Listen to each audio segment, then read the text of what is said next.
Hello, my name is Gabe, and welcome back to my slow, it seems, attempt at getting through as much of Futurama as I possibly can. Which is hopefully all of it, because I love this show. We are going on to Season 1, Episode 3, I Roommate. First, as always, a recap. Fry has, since the pilot, apparently been living in the Planet Express building. However, his living there is causing trouble for literally everybody else. So they force him to find a new place to live. At first, Fry rooms with Bender, but finds that Bender's apartment is a bit cozy, let's say. Of course, Bender, wanting to keep Fry as a roommate, tries to move to someplace with him. After several less than stellar apartment choices, they eventually settle on a decent-looking apartment. However, it turns out that Bender's antenna is causing interference with the TV. At first, Bender ends up leaving and going back to his old place, but it's clear that Bender very much misses Fry. After some pressure from Leela, Bender and Fry end up reconciling, and Fry moves back into Bender's apartment, only to find that it has a giant closet. That is my recap. Now, for the review.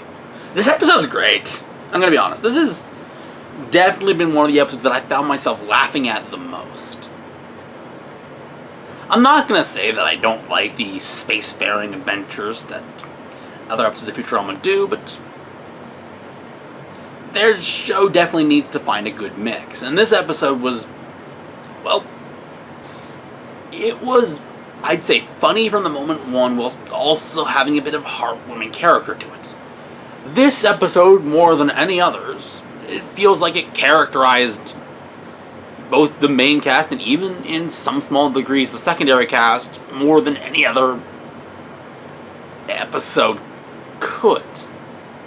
Whilst the pilot and the series has landed,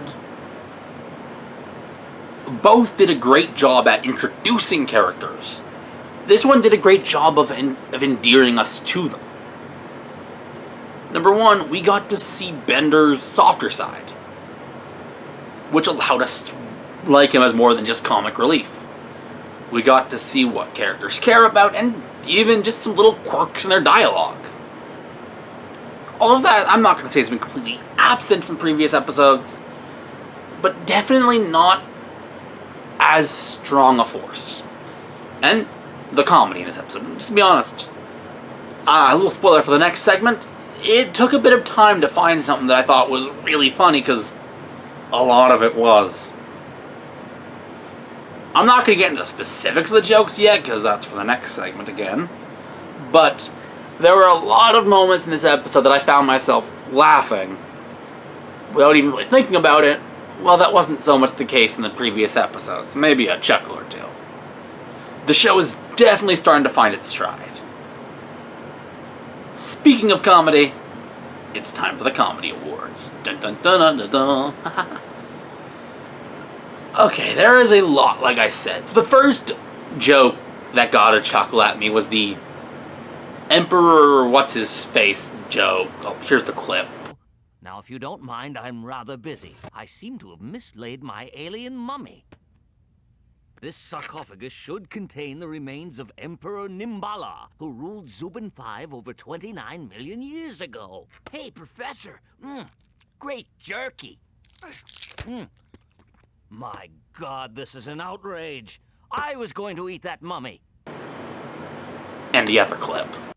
This is for you, Fry. Zebulon the Great. He's teriyaki style.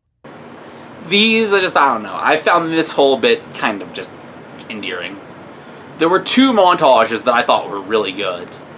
They were both really good. But the gag that has to have given me the biggest laugh, because I noticed it, I laughed, like, like that, was this one. You see, I have a terrible secret, and that secret is... Oh, come on! Fix it! Hey, what happened to the TV? It just went out. This is an outrage. I'm gonna go yell at the manager. Commander. It's working. To reiterate, my terrible secret is... I don't even know how to explain it. I just laughed. I guess this one's a tough one to reward though, because it's technically a co-op act with a Calculon and Bender. But since Calculon's the one with the actual lines, I'm gonna give it to Calculon. Congrats, Calculon, you've gotten one. So far, none have been rewarded to the same person twice, but eventually I'm sure that'll change. If you enjoyed this video, why not leave it a like? If you want to see more like it, do subscribe. But, more importantly than anything else, have a good night.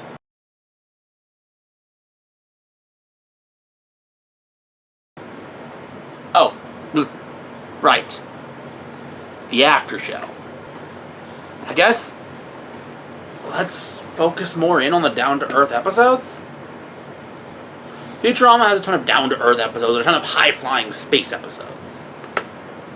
And I think the show works as well as it does because it's a mix of the two. What I mean by this is, it doesn't stick to one thing while also having a consistency in characters and tone. This is hard to explain. Honestly, if I look at Matt Groening's other shows, The Simpsons is almost always, well, down to earth because it's The Simpsons. There are exceptions, but it's mostly a down to earth show. Disenchantment, which is a great show you should totally check out, especially if you like Futurama, is on the opposite end of the scale. Most episodes are some type of adventure of some kind or another. Again, there are a few exceptions that are more down to earth to say, but for the most part, they are big epic adventures. Futurama, I would say, is 50-50. You will get your episodes where you can just hang out with the characters, learn about them, but then you get episodes where they actually have to do something. They have to accomplish something. Or at the very least, go somewhere. And I think a big part of the appeal of the show is that it has both. Not the entire appeal, but we'll get to that later. Anyways, for realsies this time, have a good night.